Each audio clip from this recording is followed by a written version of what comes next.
है, ये उत्तरकाशी के टनल में फंसे हुए और अपने जीवन जिंदगी को किस तरह बिताए, हम उनसे मुख्तबी करेंगे, उनसे बातचीत भी करेंगे और ज़्यादा जानकारी उनसे भी हम जानेंगे किस तरह वो अपना जीवन यापन इतने दिन वो टनल के अंदर किए। टनल के अंदर में किस तरह से आप लोगों का सांस लेना होता था, क्योंकि दोनों ओर से बंद हो चुका था।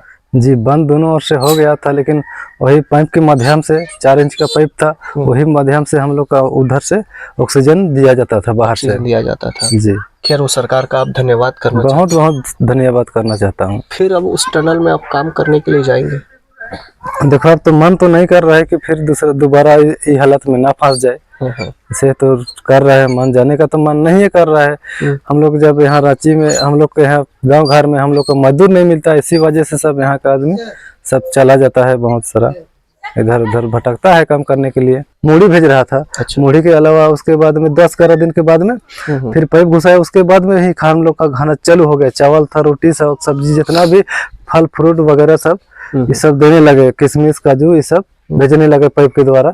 6 इंच के बाद में पाइप घुसा उसके बाद। अच्छा, इन 17 दिनों में एक आम आदमी का एक दिनचर्या होता है। हाँ। सुबह उठना, मुंह कान धोना, पर फेंकाना करना, कैसे होता था?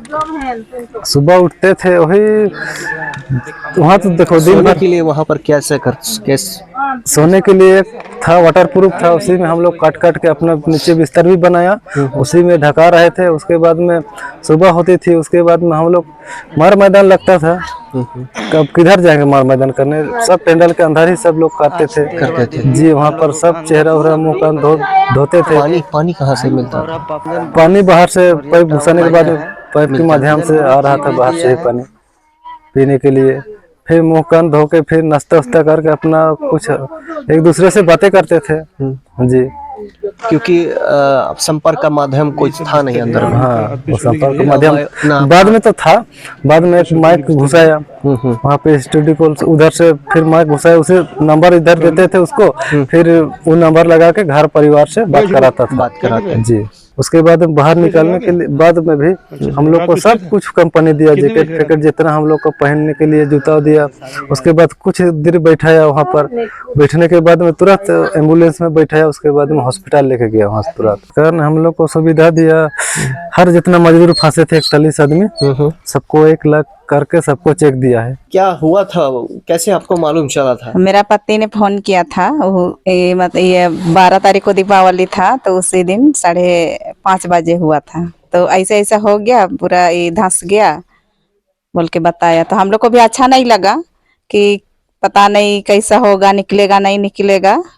वही हम लोग को चिंता, और दीपावली भी हम लोग नहीं मनाए। हम लोग मेरा तो 2 बच्चा है और मेरी सास, तो हम लोग तो 4 जन थे। हम लोग तो अपने चिंता में, और खाना भी अच्छा से हम लोग नहीं खाए। खाना भी पकाते थे, लेकिन हम लोग को खाने का मन भी नहीं कर रहा था।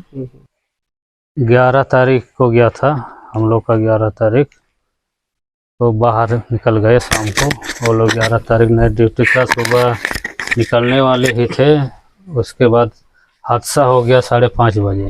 टनल के अंदर में आपके भाई जब फंस गए थे, क्या उनसे बातचीत का कोई माध्यम बन रहा था? वो तो 7-8 दिन के बाद ही हुआ था, पाइप के द्वारा। तो ये एक स्थिति थी जब टनल के अंदर में फंसने के बाद एक मजदूर अपने परिवारजन से अलग होकर किस तरह से अपना दुखड़ा को बयां करता था, ये आप सुन रहे थे।